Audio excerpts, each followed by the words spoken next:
welcome to Heavy Storytelling. We're going to be reading a story about first up. We're going to be reading the Bible, and then we're going to be doing the synopsis. No synopsis today, sorry. And then we're going to be reading Treasure Island. I went so fast the dust came off of it. Dust. No.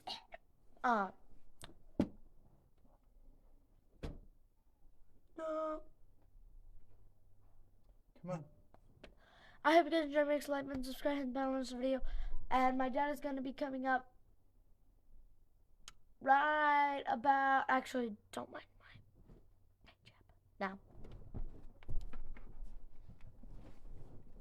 I don't know what he is thinking sometimes. All right. Agreed. So, and he even agreed with me. All right. So we are. I know that there is a little bit of dust on Treasure Island because we haven't read it in a while. So we are going to pick up where we were, and we'll talk about where we were in the story. As always, I should have turned on my Do Not Disturb, and I'll just did that now. All right, so now we are on chapter 11. Is that right? Oh, gosh, I'm in Romans. 1 Corinthians chapter 11.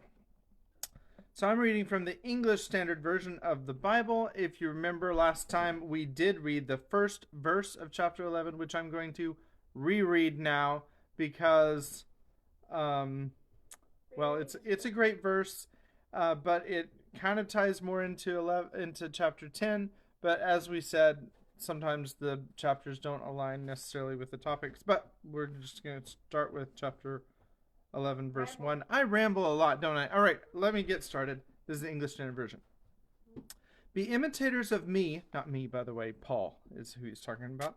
Be imitators of me as I am of Christ. Now I commend you because you remember me in everything and maintain the traditions even as I delivered them to you. But I want you to understand that the head of every man is Christ. The head of a wife is her husband, and the head of Christ is God. Every man who prays or prophesies with his head covered dishonors his head, but every wife who prays or prophesies with her head uncovered dishonors her head. With her head uncovered dishonors her head, since it is the same as if her head were shaven. For if a wife will not cover her head, then she should cut her hair short. But since it is disgraceful for a wife to cut her hair or shave her head, let her cover her head.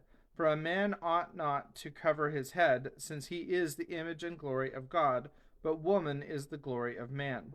For man was not made from woman, but woman from man. Neither was man created for woman, but woman for man. That is why a wife ought to have a symbol of authority on her head because of the angels.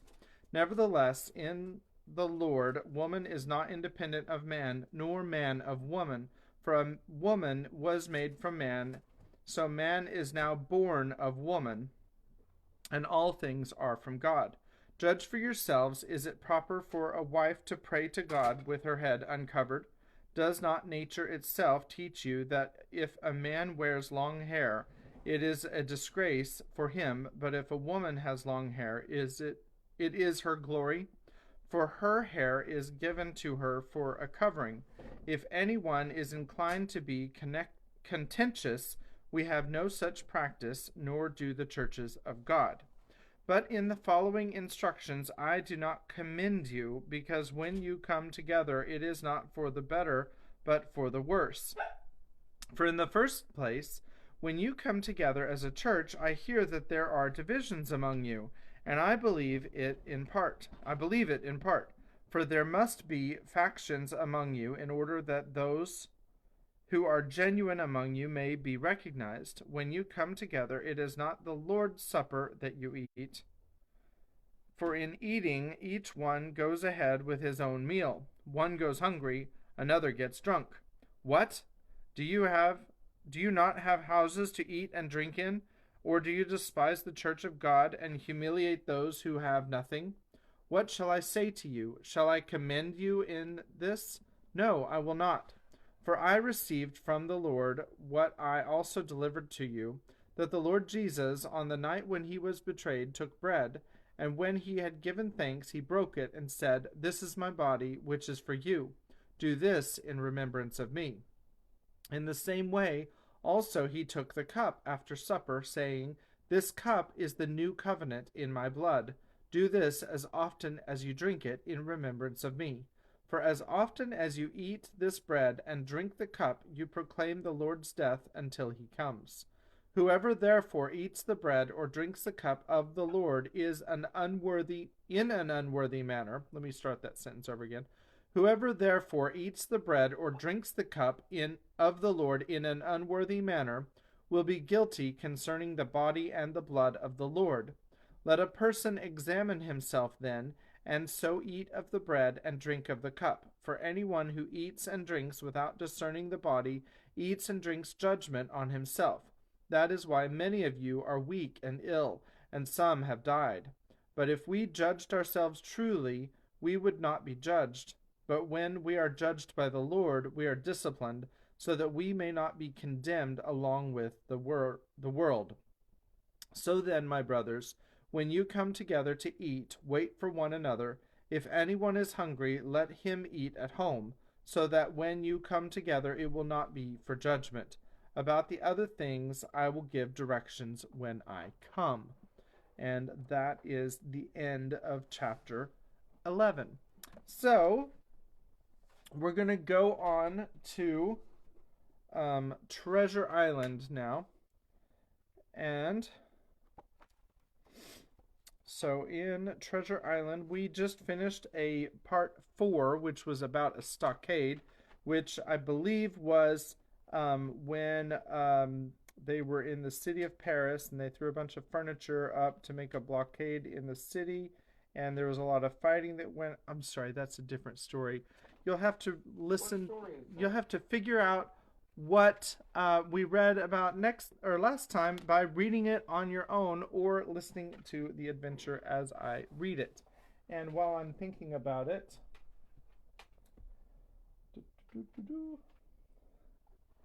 I noticed this while I was reading the Bible. I am not wearing my reading glasses, and I can definitely tell. All right. Makes a big difference. All right. It might not to you because they are the same glasses, the same model, but they look completely different to me. All right. So this is chapter 22, How My Sea Adventure Began. By the way, this is part 5 now. My Sea Adventure. And chapter 22, How My Sea Adventure Began. There was no return of the mutineers, not so much as another shot out of the woods. They had got their rations for that day, as the captain put it, and we had the place to ourselves in a quiet time to overhaul the wounded and get dinner.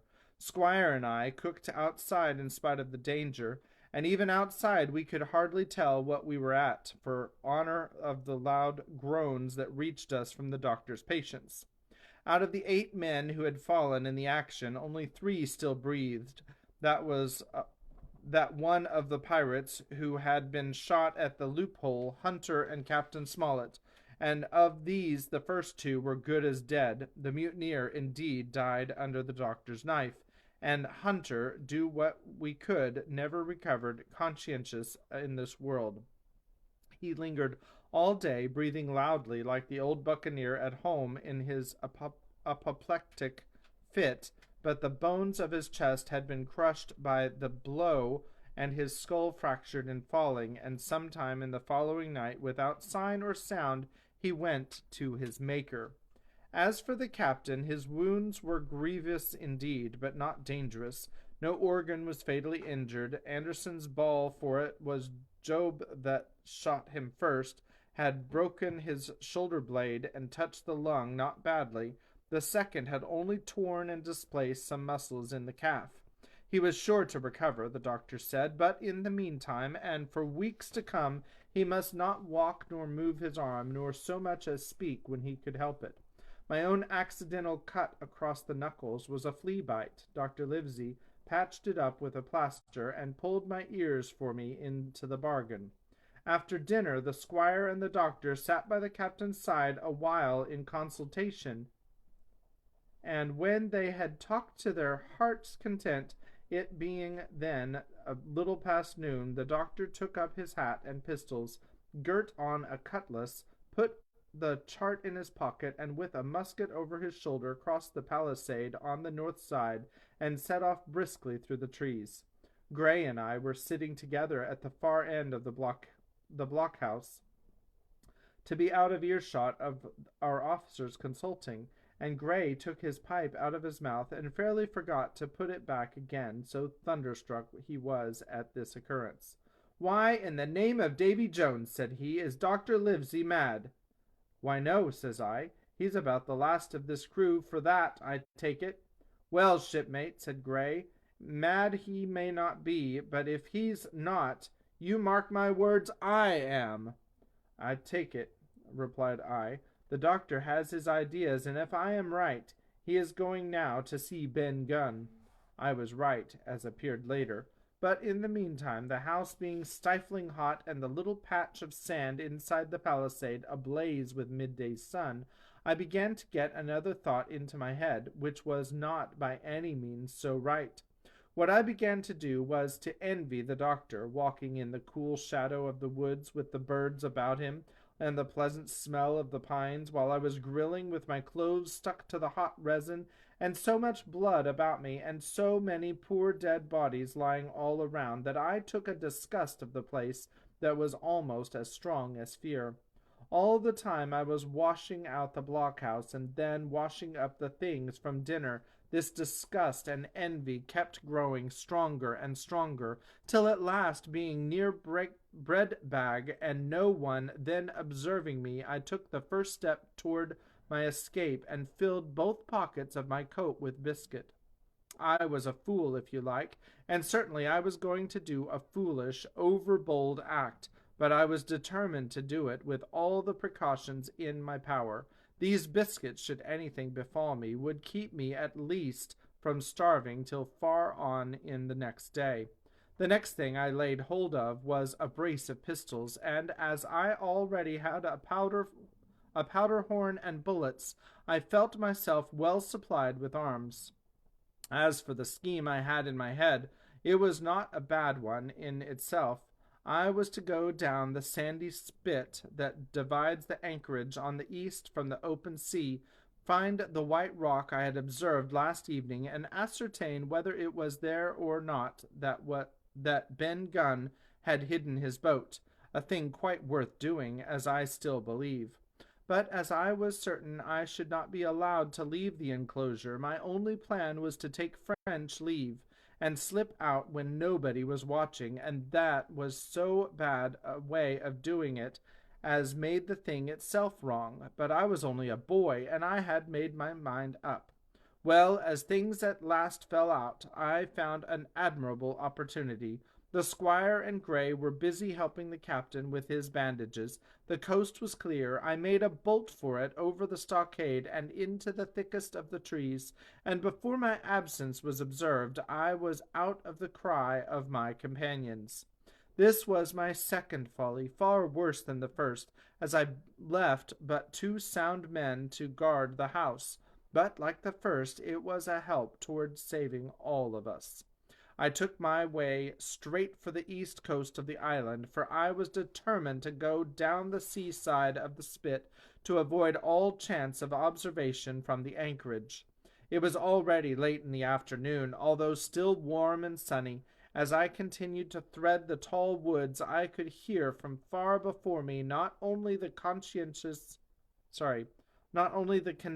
thunder of the surf, but a certain tossing of foliage and grinding of boughs, which showed me the sea breeze had set in higher than usual. Soon cool draughts of air began to reach me, and a few steps farther I came forth into the open borders of the grove, and I saw the sea lying blue and sunny to the horizon, and the surf tumbling and tossing its foam along the beach. I have never seen the sea quiet round Treasure Island. The sun might blaze overhead, and the air be without a breath, the surface smooth and blue, but still these great rollers would be running along all the external coast, thundering and thundering by day and night. And I scarce believe there is one spot in the island where a man would be out of earshot of their noise. I walked along beside the surf with great enjoyment till, thinking I was now got far enough to the south, I took the cover of some thick bushes and crept warily up to the ridge of the spit. Behind me was the sea, in front the anchorage. The sea breeze, as though it had the sooner blown itself out by its unusual violence, was already at an end. It had been succeeded by light, variable airs from the south and southeast, carrying great banks of fog, and the anchorage under lee of Skeleton Island lay still and leaden as when first we entered it. The Hispaniola in that unbroken mirror was exactly portrayed, from the trunk to the water line, the Jolly Roger hanging from her peak. Alongside lay one of the gigs, silver in the stern sheets. Him I could always recognize, while a couple of men were leaning over the stern bulwarks. One of them with a red cap, the very rogue that I had seen some hours before stride legs upon the palisade. Apparently they were talking and laughing, though at that distance, upwards of a mile, I could of course hear no word of what was said. All at once there began the most horrid, unearthly screaming, which at first startled me badly, though I had soon remembered the voice of Captain Flint, and even thought I could make out the bird by her bright plumage as she sat perched upon her master's wrist. Soon after the jolly boat shoved off and pulled for shore, and the man with the red cap and his comrade went below by the cabin companion. Just about the same time the sun had gone down below the spyglass, and as the fog was collecting rapidly it began to grow dark in earnest. I saw I must lose no time if I were to find the boat that evening. The white rock, visible enough above the brush, was still some eighth of a mile further down the spit, and it took me a goodish while to get up with it, crawling often on all fours among the scrub. Night had almost come when I laid my hand on its rough sides. Right below it there was an exceedingly small hollow of green turf, hidden by banks and a thick underwood about knee deep that grew there very plentifully, and in the center of the dell, sure enough, a little tent of goat skins like what the gypsies carry about with them in England. I dropped into the hollow, lifted the side of the tent, and there was Ben Gunn's boat, homemade, if ever anything was homemade, a rude, lopsided framework of tough wood, and stretched upon that of a covering of goat skin with a hare inside. The thing was extremely small even for me, and I can hardly imagine that it could have floated with a full-sized man. There was one thwart set as low as possible, a kind of stretcher in the bows, and a double paddle for propulsion. I had not then seen a coracle such as the ancient Britons made, but I have seen one since, and I can give you no fairer idea of Ben Gunn's boat than by saying it was like the first and the worst coracle ever made by man. But the great advantage of the coracle it certainly possessed, for it was exceedingly light and portable. Well, now that I had found the boat, you would have thought I had had enough of truantry for once, but in the meantime I had taken another notion and become so obstinately fond of it that I would have carried it out, I believe, in the teeth of Captain Smollett himself. That this was to slip out under cover of the night, cut the Hispaniola adrift, and let her go ashore where she fancied.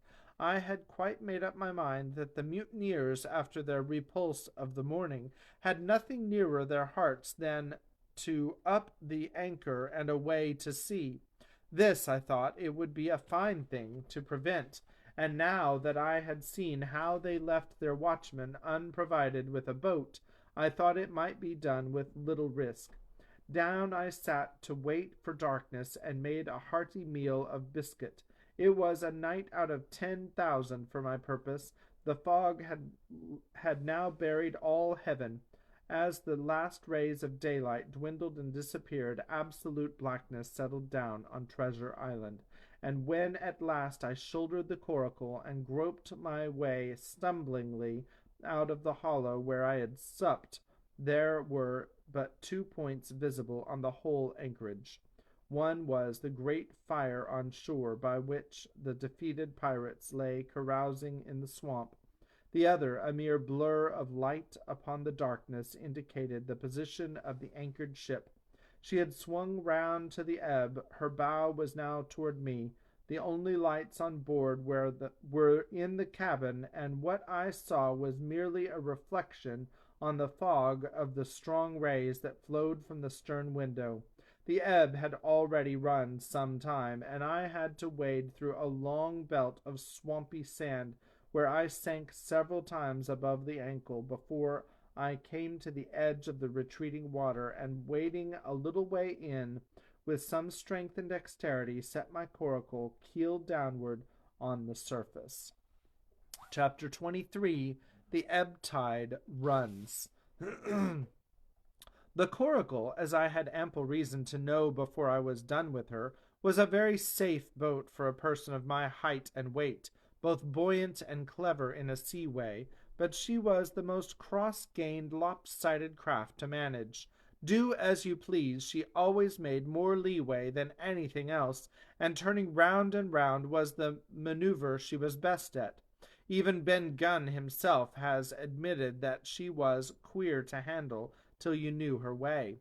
Certainly I did not know her way. She turned in every direction but the one I was bound to go. The most part of the time we were broadside on, and I am very sure I never should have made the ship at all but for the tide. By good fortune, paddle as I pleased, the tide was still sweeping me down, and there lay the Hispaniola, right in the fairway, hardly to be missed. First she loomed before me like a blot of something yet blacker than darkness. Then her spars and hull began to take shape, and the next moment, as it seemed, for the further I went, the brisker grew the current of the ebb, I was alongside of her hawser and had laid hold. The hawser was as taut, as a bowstring, and the current so strong she pulled upon her anchor. All round the hull, in the blackness, the rippling current bubbled and chattered like a little mountain stream. One cut with my sea gully, and the Hispaniola would go humming down the tide. So far, so good. But it next occurred to my recollection that a taut hawser suddenly cut is a thing as dangerous as a kicking horse. 10 to 1, if I were so foolhardy as to cut the Hispaniola from her anchor, I and the coracle would be knocked clean out of the water. This brought me to a full stop, and if fortune had not again particularly favored me, I should have had to abandon my design. But the light airs which had begun blowing from the southeast and south had hauled round after nightfall into the southwest. Just while I was meditating, a puff came, caught the Hispaniola, and forced her up into the current, and to my great joy I felt the hawser slacken in my grasp, and the hand by which I held it dip for a second under water. With that I made my mind up, took out my gully, opened it with my teeth, and cut one strand after another till the vessel swung only by 2. Then I lay quiet, waiting to sever these last when the strain should be once more lightened by a breath of wind. All this time I had heard the sound of loud voices from the cabin, but to say the truth, my mind had been so entirely taken with other thoughts that I had scarcely given ear. Now, however, when I had nothing else to do, I began to pay more heed. One I recognized for the coxswain's Israel hands that had been Flint's gunner in former days. The other was, of course, my friend on the red nightcap. Both men were plainly the worse for drink, and they were still drinking, for even while I was listening, one of them, with a drunken cry, opened the stern window and threw out something which I divined to be an empty bottle. But then they were not only tipsy, it was plain that they were furiously angry. Oaths like the hailstones, and every now and then there came forth such an explosion as I thought were sure to end it in blows. But each time the quarrel passed off, and the voices grumbled lower for a while, until the next crisis came, and in its turn passed away without result. On shore I could see the glow of the great camp fire burning warmly through the shoreside trees. Someone was singing a dull, old, droning sailor's song, with a droop and a quaver at the end of every verse, and seemingly no end to it at all but the patience of the singer. I had heard it on the voyage more than once, and remembered these words: "But one man of her crew alive, what put to sea with 75?"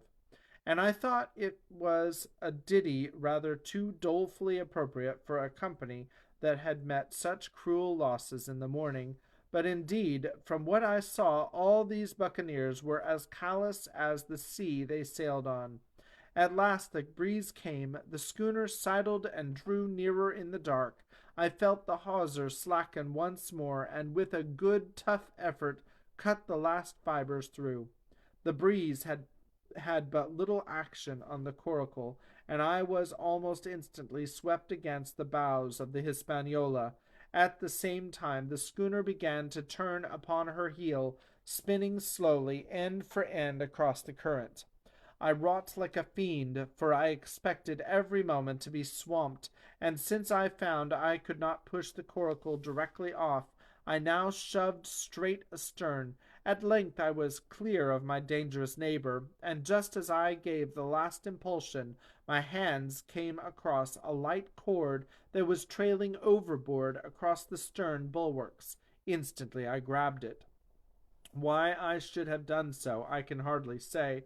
It was at first mere instinct, but once I had it in my hands and found it fast, curiosity began to get the upper hand, and I determined I should have one look through the cabin window. I pulled in hand over hand on the cord, and when I judged myself near enough, rose at infinite risk to about half my height, and thus commanded the roof and a slice of the interior of the cabin. By this time the schooner and her little consort were gliding pretty swiftly through the water. Indeed, we had already fetched up level with the campfire. The ship was talking, as sailors say, loudly, treading the innumerable ripples with an incessant weltering splash, and until I got my eye above the window-sill, I could not comprehend why the watchman had taken no alarm. One glance, however, was sufficient, and it was only one glance that I durst take from that unsteady skiff. It showed me Hans and his companion locked together in deadly wrestle, each with a hand upon the other's throat. I dropped upon the thwart again, none too soon, for I was near overboard. I could see nothing for the moment but these two furious crimsoned faces swaying together under the smoky lamp, and I shut my eyes to let them grow once more familiar with the darkness. The endless ballad had come to an end at last, and the whole diminished company about the campfire had broken into the chorus I had heard so often. 15 men on a dead man's chest, yo ho ho, and a bottle of rum. Drink and the devil had done for the rest, yo ho ho, and a bottle of rum. I was just thinking how busy drink and the devil were at that very moment in the cabin of the Hispaniola, when I was surprised by a sudden lurch of the coracle. At the same moment she yawed sharply, and seemed to change her course. The speed in the meantime had strangely increased. I opened my eyes at once. All round me were little ripples, combing over with a sharp bristling sound and slightly phosphorescent. The Hispaniola herself, a few yards, in whose wake I was still being whirled along, seemed to stagger in her course, and I saw her spars toss a little against the blackness of the night. Nay, as I looked longer, I made sure she was also wheeling to the southward. I glanced over my shoulder, and my heart jumped against my ribs. There, right behind me, was the glow of the the campfire. The current had turned at right angles,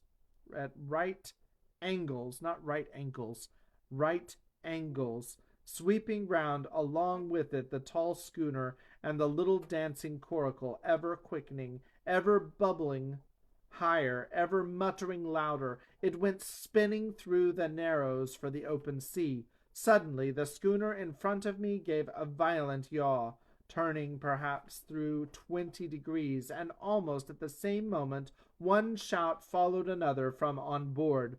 I could hear feet pounding on the companion ladder, and I knew that the two drunkards had at last been interrupted in their quarrel and awakened to a sense of their disaster. I lay down flat in the bottom of that wretched skiff and devoutly recommended my spirit to its Maker.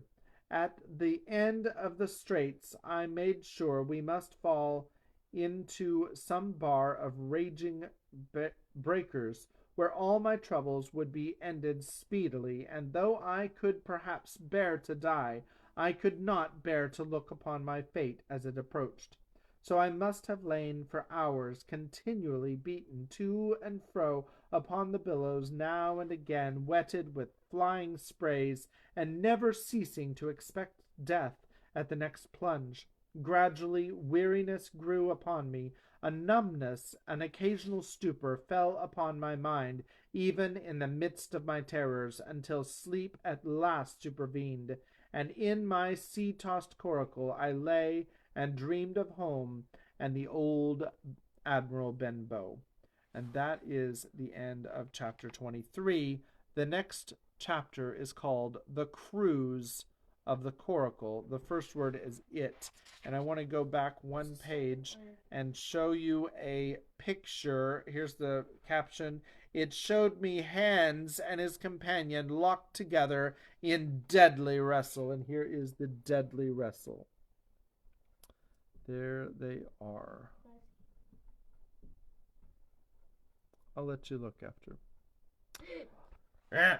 All right. So that is the end of our reading for today. I hope that you're enjoying Treasure Island. And we're going to continue next time with 1 Corinthians chapter 12 and chapters 24 and 25 of Treasure Island. I hope that you're enjoying the story, and we'll see you next time. Thanks a lot. Bye.